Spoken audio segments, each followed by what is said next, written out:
तो दिन भर की खबरों का हर अपडेट और फॉलो अप लेकर मैं हूं आपके साथ अमित शर्मा। खबरों की खबर या फिर खबरों पर असर, हमारे संवाददाता खबरों के पीछे दौड़ते हैं दिन भर।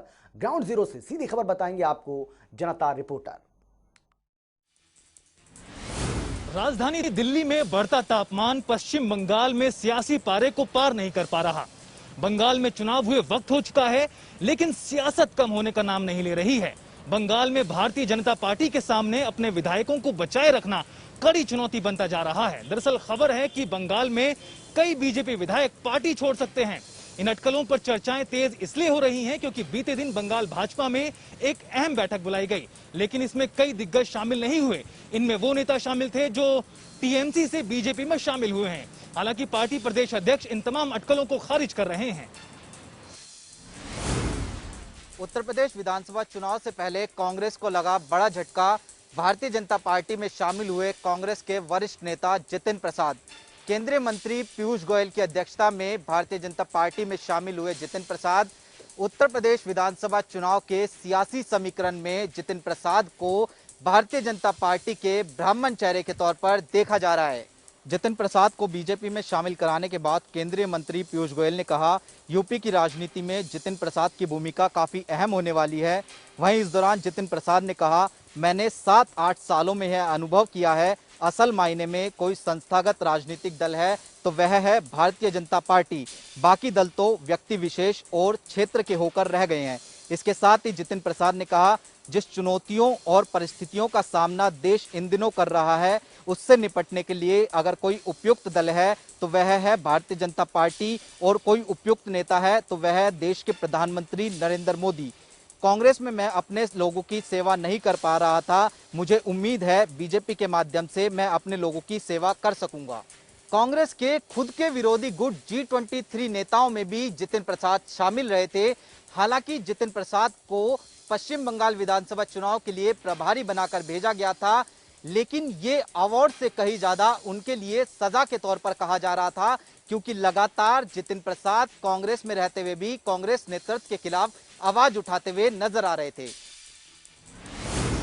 कृषि कानून के खिलाफ पिछले 6 महीने से दिल्ली की सीमाओं पर आंदोलन लगातार जारी है। इसी बीच आंदोलनकारी नेता राकेश टिकैत कोलकाता पहुंचे, जहां उन्होंने पश्चिम बंगाल के मुख्यमंत्री ममता बनर्जी से मुलाकात की।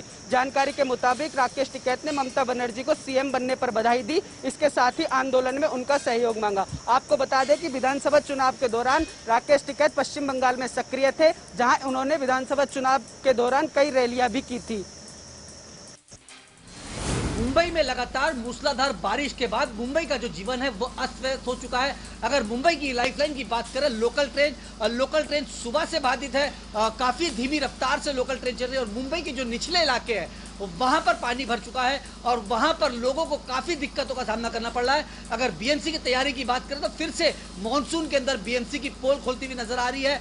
बीएमसी हर साल हालांकि मानसून से पहले तैयारी तो जरूर करती है, लेकिन तैयारी जो है वो कहीं ना कहीं विफल नजर आती है। और जो मानसून जब भी मुंबई में आता है तो मुंबई के जो निचले इलाके हैं वहां पर 2 से 3 फुट पानी भर जाता है और मुंबई के लोगों को काफी दिक्कतों का सामना करना पड़ता है। अगर मौसम विभाग की बात करें तो मौसम विभाग ने आने वाले 48 घंटों का अलर्ट दिया हुआ है। मुंबई के अंदर 48 घंटे तक का मूसलाधार बारिश हो सकती है, रुक रुक के बारिश होगी। और मुंबई के अंदर हाई टाइड की बात करें तो हाई टाइड जो है, जो समुद्र की लहर है वो कम से कम 2 से 3 मीटर उठेगी।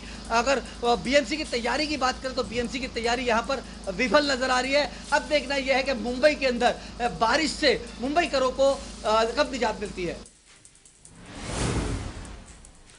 मुंबई में मानसून ने दस्तक दे दी है। आज सुबह से ही हो रही भारी बारिश के बाद शहर के कुछ निचले इलाकों में जलजमाव की खबरें हैं, लेकिन ट्रेन सेवाओं पर कोई खास असर नहीं पड़ा है। पटरियों पर हालांकि पानी भरा हुआ है। बीएमसी ने कहा है कि अरब सागर में 4 मीटर से अधिक ऊंची लहरें उठने की संभावना है। पहली ही बारिश में मुंबई पानी पानी हो गई। सड़कों पर जलजमाव से ट्रैफिक जाम हो गया। रेल पटरियों पर पानी भरने से रेल यातायात पर भी असर देखने को मिला। बीडीसी चेयरमैन रियाज चौधरी ने सरकार पर गंभीर आरोप लगाए हैं। उन्होंने कहा है कि Covid care centre panchayat level पे जो 5 बेड का बनाया गया है वह सिर्फ आई वाश के लिए बनाया गया है। उन्होंने कहा है कि एक पंचायत में लगभग 1 लाख रुपए की लागत से इस 5 बेड के कोविड सेंटर को तैयार किया गया है। उन्होंने कहा है कि जम्मू कश्मीर के राजौरी जिला में 312 पंचायत हैं। अगर उसके हिसाब से बात करें तो 3 करोड़ 12 लाख रुपए की लागत से ये पंचायत सेंटर जो है ये बनाए गए हैं पूरे राजौरी ज़िला में। उन्होंने कहा कि अगर यही 3 करोड़ 12 लाख रुपया हेल्थ डिपार्टमेंट को दिया जाए तो हेल्थ डिपार्टमेंट में काफ़ी सुधार आ सकता है। इस हिसाब से अगर बात करें तो पूरे जम्मू कश्मीर में कई पंचायतें हैं और करोड़ों नहीं अरबों खरबों के हिसाब से ये पैसा जो है पंचायत लेवल का यहाँ पर लगाया जा रहा है और छोटे छोटे कोविड केयर सेंटर खोले जा रहे हैं। अगर कोविड केयर सेंटर की बात करें तो हालात इस तरह है कि कोविड केयर सेंटर जो है वो हमेशा बंद पड़े हुए रहते हैं, जबकि वहाँ पर 3 से 4 मुलाजमों की वहाँ पर ड्यूटी जो है वो लगाई गई है ताकि इन सेंटरों को वो चलाएं, मगर वो ये सेंटर तमाम बंद रहते हैं। हम कुछ सेंटरों की आपको अपनी वीडियो के माध्यम से कुछ तस्वीरें दिखाते हैं और आपको दिखाने का प्रयास करते हैं इन सेंटरों की हालत राजौरी ज़िला में किस तरह से है। रियाज चौधरी द्वारा उठाए गए सवाल जम्मू कश्मीर की यूटी गवर्नमेंट के ऊपर हैं। उन्होंने यूटी गवर्नमेंट के जो यहाँ पर लेफ्टिनेंट गवर्नर हैं मनोज सिन्हा साहब और राजौरी ज़िला के ज़िला अध्यक्ष दोनों से अपील की है कि इन सेंटरों को बंद करके हेल्थ डिपार्टमेंट को सुधारा जाए ताकि हेल्थ विभाग जो है वो कोविड में अच्छा काम कर सके। हिमाचल प्रदेश में एक बार फिर से वैक्सीनेशन अभियान की शुरुआत होने जा रही है। आपको बता दें कि 18 से 44 साल के लोगों को सोमवार यानी कि 14 जून से वैक्सीन लगना शुरू हो जाएगी। सीरम इंस्टीट्यूट की तरफ से प्रदेश को 39,350 वैक्सीन की डोज पहुंचाई गई है। ये भी जानकारी दे दें कि पहले की ही तरह आप सभी को 2 दिन पहले स्लॉट की बुकिंग करनी होगी। हालांकि प्रदेश सरकार को केंद्र सरकार की तरफ से फ्री में वैक्सीन मिलने वाली है। आपको ये भी बता दें कि इस बार प्रदेश को 11 लाख से ज्यादा वैक्सीन की डोज 3 किश्तों में 2 जुलाई तक पहुंचा दी जाएगी। एक दिन की राहत के बाद आज फिर से पेट्रोल और डीजल के दाम में इजाफा हो गया है। ऑयल मार्केटिंग कंपनियों ने पेट्रोल के दाम 24 से 27 पैसे बढ़ा दिए हैं और वहीं डीजल के दाम भी 25 से 28 पैसे बढ़ा दिए गए हैं। आपको बता दें कि भले ही आज जून का 9वां दिन है, लेकिन इन 9 दिन में पेट्रोल के दाम 1 रुपये 33 पैसे बढ़ा दिए गए हैं और डीजल के दाम 1 रुपये 32 पैसे। हरियाणा में ट्यूबवेल के किसानों को लेकर कांग्रेस के नेता रणदीप सिंह सुरजेवाला और पूर्व मुख्यमंत्री भूपेंद्र सिंह हुड्डा ने सरकार पर कई आरोप लगाए थे। इसके बाद अब बिजली मंत्री रणजीत सिंह चौटाला ने कांग्रेस नेताओं के इन आरोपों पर पलटवार किया है। रणजीत सिंह चौटाला ने बताया है कि हरियाणा में 100 फीट की गहराई तक सभी किसानों को ट्यूबवेल कनेक्शन दिए जाएंगे, लेकिन 100 फीट से ज्यादा की गहराई पर ड्रिप सिस्टम के जरिए ही किसानों को ट्यूबवेल के कनेक्शन मिलेंगे। हरियाणा में किसानों के ट्यूबवेल कनेक्शन को लेकर सत्ता पक्ष और विपक्ष के बीच आरोप प्रत्यारोप का दौर जारी है। इसी बीच बुधवार को चंडीगढ़ में बिजली मंत्री रणजीत सिंह चौटाला मीडिया से रूबरू हुए। रणजीत सिंह चौटाला ने कांग्रेस के नेता भूपेंद्र सिंह हुड्डा और रणदीप सिंह सुरजेवाला के आरोपों का जवाब दिया। रणजीत चौटाला ने कहा कि हरियाणा में 100 फीट की गहराई तक ट्यूबवेल कनेक्शन सभी किसानों को दिए जाएंगे। इसके साथ ही रणजीत चौटाला ने यह भी बताया कि 100 फीट की ज्यादा गहराई होने पर किसानों को ट्यूबवेल कनेक्शन लेने के लिए ड्रिप सिस्टम लागू होगा। इस दौरान रणजीत चौटाला ने बताया कि पहले चरण में 17,000 के करीब किसानों ने ट्यूबवेल के कनेक्शन के लिए आवेदन किया है, जबकि दूसरे चरण में 40,000 के करीब किसानों ने आवेदन किया हुआ है।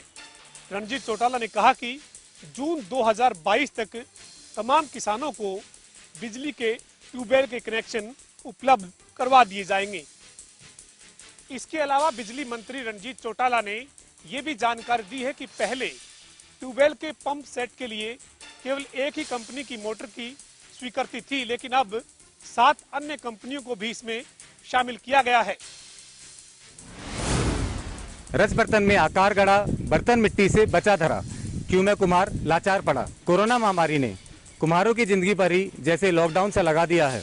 कुम्हार का पहिया उसकी रोजी रोटी है, जिसके घूमने पर ही उसके सपने पलते हैं, बढ़ते हैं। लेकिन चिंता इस बात की है कि कुम्हार का पहिया अब थमता सा नजर आ रहा है। एक समय ऐसा था कि दिए से लेकर सुराही तक मटका खूब बिका करते थे। कुल्हड़ के दूध के स्वाद का आज भी कोई तोड़ नहीं है। खाना पकाने के लिए भी मिट्टी के बर्तनों का उपयोग होता था। मिट्टी के खिलौने भी बच्चों की पसंद हुआ करते थे। हर घर में मिट्टी की गुल्लक हुआ करती थी। आहिस्ता आहिस्ता बाजार में चाइना की घुसपैठ होनी शुरू हो गई, जिसके चलते थर्माकोल के बर्तनों व चाइनीज मिट्टी के खिलौनों ने उनको पहले ही परेशान किया हुआ था। रही से कसर कोरोना वायरस के कारण लगे लॉकडाउन ने पूरी कर दी। सभी के रोजगार की तरह कुम्हार का चाक भी लॉकडाउन में रुक गया। उस पर कोविड-19 की दूसरी लहर में भी प्रशासन की तरफ से अभी तक कोई विशेष सहयोग नहीं मिला है। यहाँ पर कबीरदास का मुझे एक दोहा याद आता है, माटी कहे कुम्हार से तू क्यों रोंदे मोए, एक दिन ऐसा आएगा मैं रोंदूंगी तोए। हालांकि कबीरदास ने यह दोहा कुम्हार के मरने के बाद मिट्टी में दफन होने को देखते हुए कहा था, लेकिन वर्तमान में यह दोहा कुम्हार के जीवन पर ही सटीक साबित हो रहा है। अब देखने वाली बात यह होगी कि सभी को रोजगार और आर्थिक मदद का वादा करने वाली प्रदेश की सरकार कुम्हारों उनकी तोड़ती कला को जीवित रखने के लिए क्या कदम उठाती है, जिसको लेकर जीवन फिर से पटरी पर आ सके। देश के कई इलाकों में मानसून ने अपनी दस्तक दे दी है, लेकिन अगर दिल्ली वालों की बात करें तो फिलहाल दिल्ली वालों को गर्मी से राहत मिलती नजर नहीं आ रही है। अगर आज की यानी बुधवार की बात करें तो तापमान दिल्ली में 43 डिग्री के पार पहुंच गया है। वही मौसम विभाग की माने तो 12 से 14 जून के बीच में दिल्ली में मानसून दस्तक दे सकता है। साथ ही आज से कुछ दिन बाद मौसम में भी काफी गिरावट दर्ज की जाएगी, जिससे शायद दिल्ली वालों को गर्मी से थोड़ी राहत मिलती हुई नजर आ सकती है। केंद्र सरकार ने किसानों को राहत देते हुए खरीफ की फसलों पर न्यूनतम समर्थन मूल्य बढ़ाने का फैसला किया है। एमएसपी बढ़ाने का फैसला बुधवार को कैबिनेट की बैठक में लिया गया। कृषि मंत्री नरेंद्र सिंह तोमर ने इसकी जानकारी देते हुए बताया कि धान पर अब एमएसपी 72 रुपये प्रति क्विंटल बढ़ गई है, जिसके बाद धान अब 1940 रुपये प्रति क्विंटल हो गया है। इसके साथ ही बाजरा पर एमएसपी बढ़ गई है। पहले बाजरा 2150 रुपये प्रति क्विंटल बिका करता था, लेकिन अब बाजरा 2250 रुपये प्रति क्विंटल बिका करेगा। इसके साथ ही खरीफ की अन्य फसलों पर भी एमएसपी बढ़ोतरी बढ़ाने का फैसला कैबिनेट की आज की बैठक में किया गया है। साइबर सिटी गुरुग्राम में आज 18 प्लस के जो युवा हैं उनको वैक्सीन लगाई जाएगी और इसी को लेकर गुरुग्राम के लगभग 37 सेंटर पर ये वैक्सीनेशन का काम चलेगा। आपको बता दें कि गुरुग्राम के सेक्टर 7 पीएससी सेंटर पर हम यहाँ जायज़ा लेने पहुँचे हैं, तो हम आपको दिखाना चाहेंगे कि गुरुग्राम के इस पीएससी सेंटर पर कहीं ना कहीं 18 प्लस के जो लोग वैक्सीन लगवाने पहुँचे हैं उनमें जोश देखा जा रहा है और काफ़ी भीड़ यहाँ पर जमा है। ऐसे में गुरुग्राम पुलिस के जो जवान हैं वो भीड़ को नियंत्रण करने के लिए यहाँ पर मौजूद है। साथ ही साथ वॉलंटियर भी यहाँ पर लगाए गए हैं, लेकिन जिस तरह से जो कोटा है वो गुरुग्राम में पहुँचा है, लगभग 13,500 वैक्सीन गुरुग्राम में कल स्वास्थ्य विभाग को मिली है। तो ऐसे में जो कार्य है वो किया जा रहा है वैक्सीनेशन का, लेकिन एक सेंटर पर मात्र 120 ही लोगों को वैक्सीन लगाई जाएगी। ऐसे में जो भीड़ है वो लगातार पहुँच रही है। जिन लोगों को वैक्सीन लगने का नंबर नहीं आया वो कहीं ना कहीं निराश होकर लौट रहे हैं, लेकिन सुबह जो जल्दी यहाँ पर पहुँचे थे उनको टोकन बांट दिया गया था और उसके बाद उनका जो वैक्सीनेशन का कार्य वो शुरू किया गया है। लेकिन जिस तरह से पीएससी सेंटरों पर भीड़ देखी जा रही है तो कहीं ना कहीं ये कहा जा सकता है कि गुरुग्राम के जो 18 प्लस के युवा हैं, जो लोग हैं, उनमें कहीं ना कहीं वैक्सीन को लेकर कहीं ना कहीं जोश दिखाई दे रहा है। लेकिन कई ऐसे भी इलाके हैं जहाँ पर वैक्सीन को लेकर लोग डरे हुए हैं और वैक्सीन से दूरी बना रहे हैं। ऐसे में स्वास्थ्य विभाग को उन लोगों को भी जागरूक करना चाहिए जो लोग वैक्सीन से दूरी बना रहे हैं। अब ऐसे में देखना होगा कि 37 सेंटरों पर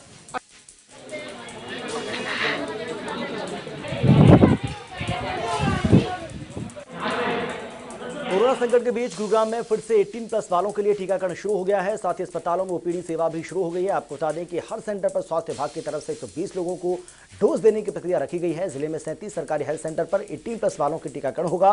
साथ ही अब बिना रजिस्ट्रेशन और बिना अपॉइंटमेंट के वैक्सीन लगेगी। स्वास्थ्य विभाग की तरफ से सरकारी हेल्थ सेंटर पर 4000 से ज्यादा युवाओं को वैक्सीन देने का लक्ष्य रखा गया। साथ ही अब गुरुग्राम के निजी अस्पतालों में वैक्सीन के दाम को कम किया गया है ताकि ज्यादा से ज्यादा लोग वैक्सीनेशन कराएं। निजी अस्पतालों में कोविशील्ड की एक डोज की कीमत 780 रुपये रखी गई है, तो वहीं कोवैक्सीन की एक डोज की कीमत 1150 रुपये रखी गई है। मामला पिछले महीने की 25 तारीख का बताया जा रहा है, जब विशेष समुदाय का लड़का हिंदू परिवार की लड़की को भगा कर ले गया। तभी से ही यह मामला इतना उछला कि पुलिस लगातार लड़के के परिवार वालों को उठाती जा रही थी। मामला बिगड़ता गया, परिजनों को उठाया गया।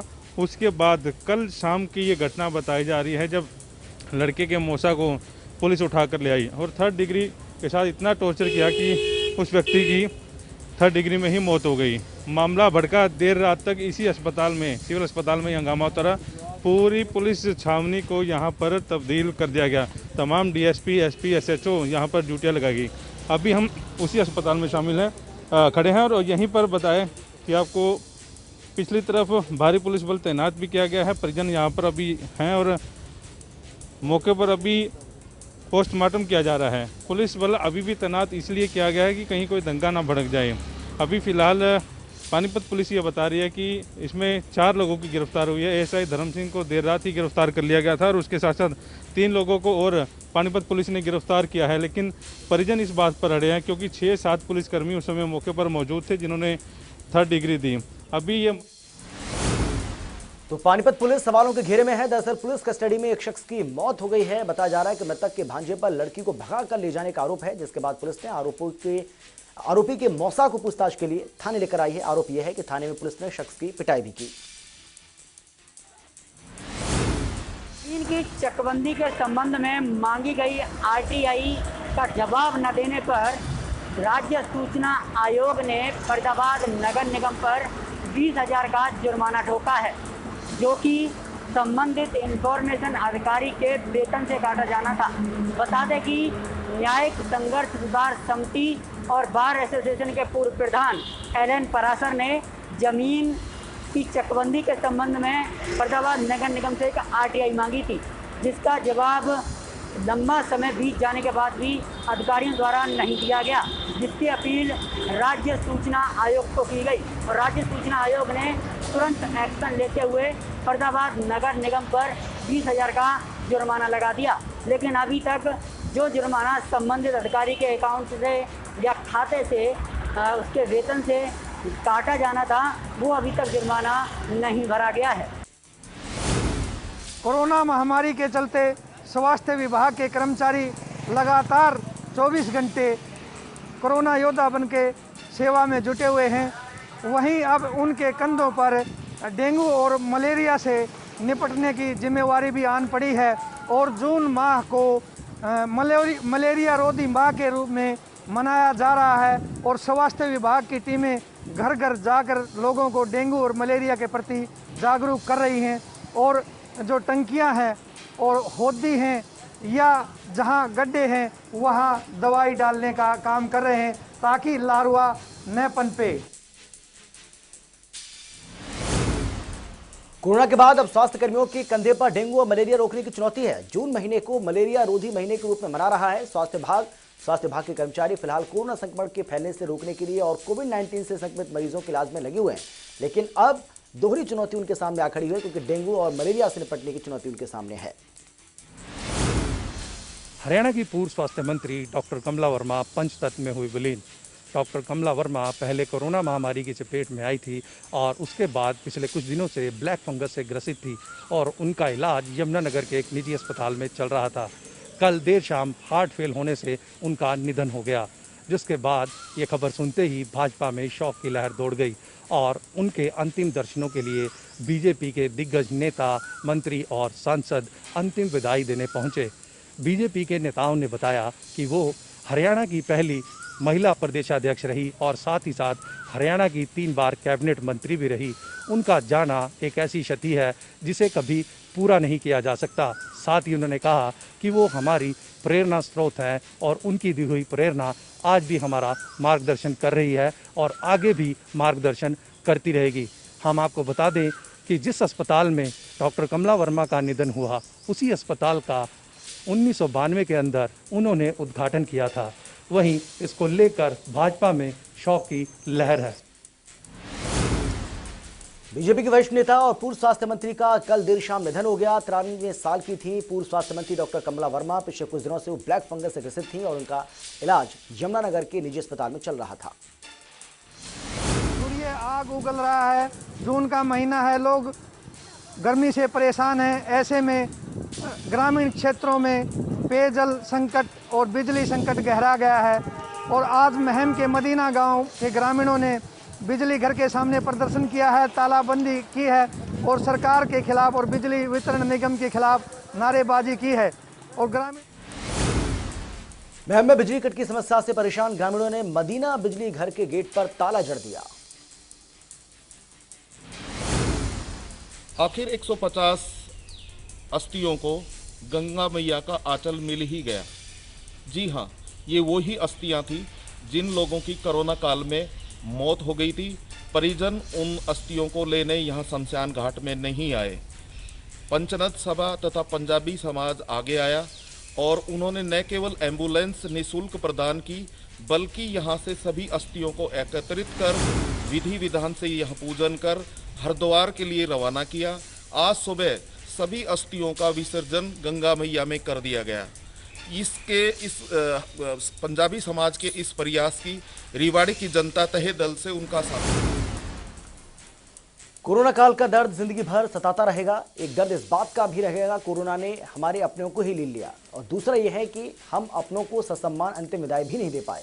भारतीय संस्कृति के अनुसार रूह के मोक्ष के लिए अब परिजनों द्वारा अस्थियों को गंगा या फिर दूसरे धार्मिक स्थलों पर विसर्जन।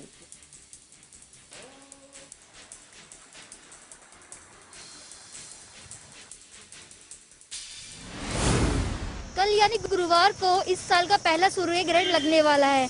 ये 148 साल बाद का अद्भुत संयोग है। बता दें कि ये भारत के अरुणाचल प्रदेश और लद्दाख में ही दिखाई देगा। ये ग्रहण दोपहर 1:42 से लेकर के शाम 6:41 तक ही रहेगा। कोरोना की दूसरी लहर जहां थमती नजर आ रही है, वहीं तीसरी लहर ने अपना कहर जमाना शुरू कर दिया है। आपको बता दें, कोरोना की तीसरी लहर को देखते हुए केंद्र सरकार ने सारी तैयारियां शुरू कर दी है, जिसकी कल बैठक होनी है। आपको बता दें, इस बैठक में गृह मंत्री अमित शाह भी शामिल होने वाले हैं और इस बैठक में कल कोरोना की तीसरी लहर को लेकर चर्चा होने वाला है।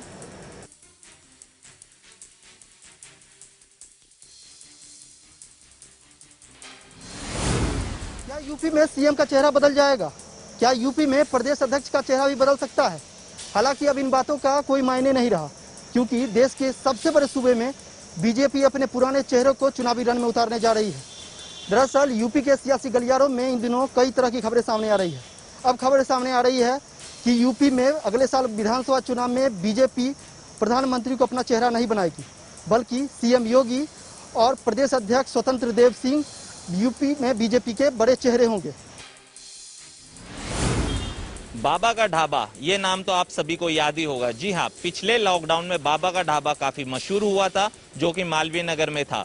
बाबा को हजारों लोगों ने मदद की, जिसके बाद बाबा को काफी आर्थिक सहायता मिली थी और साथ ही साथ बाबा ने अपना एक नया रेस्टोरेंट डेवलप किया था। लेकिन अब कोरोना संकट की वजह से फिर बाबा के ढाबे पर संकट आ चुका है और बाबा ने अपना न्यू रेस्टोरेंट बंद कर वापस अपने मालवीय नगर के इलाके में आ गए हैं। जी आपको बता दें कि बाबा की तरफ से बयान जारी किया गया कि लॉकडाउन की वजह से आर्थिक संकट पड़ा, जिस वजह से वो नए रेस्टोरेंट का रेंट नहीं भर पा रहे थे और वापस अपनी पुरानी जगह मालवीय नगर पर आ गए हैं। अगर आपको फिर से बाबा का ढाबा का खाना खाना है तो आपको दोबारा से मालवीय नगर लौटना पड़ेगा। कोरोना वैक्सीन बनाने वाली कंपनी फाइजर अब 12 साल से कम उम्र के बच्चों पर ट्रायल शुरू करने जा रही है, जिसको लेकर कंपनी ने पूरी तैयारियां शुरू कर दी हैं। इसके साथ ही कंपनी ने ट्रायल के लिए 4500 से अधिक बच्चों का चयन किया है। ये बच्चे अमेरिका समेत कई देशों से चुने गए हैं। देश में वैज्ञानिक लगातार कोरोना की तीसरी लहर को लेकर चेतावनी दे रहे हैं और कोरोना की तीसरी लहर को बच्चों के लिए खतरनाक भी माना जा रहा है। वही इस बीच एक राहत देने वाली जानकारी सामने आई है। दरअसल एम्स के डायरेक्टर रणदीप गुलेरिया के मुताबिक तीसरी लहर बच्चों के लिए खतरनाक साबित नहीं होगी। एम्स के डायरेक्टर रणदीप गुलेरिया ने बताया कि ऐसा कोई डेटा मौजूद नहीं है जो ये बता सके कि कोरोना की तीसरी लहर बच्चों के लिए खतरनाक साबित होगी। रणदीप गुलेरिया ने कहा, दूसरी लहर में भी बेहद कम बच्चे संक्रमित हुए थे और जो हुए भी थे उनमें गंभीर लक्षण देखने को नहीं मिले थे। ऐसे में ये कहना जल्दबाजी होगी कि कोरोना की तीसरी लहर बच्चों के लिए खतरनाक साबित होगी। जनता रिपोर्टर में फिलहाल इतना ही। छोटे से ब्रेक के बाद फौरन लौट रहे हैं। आप देखते रहिए जनता टीवी।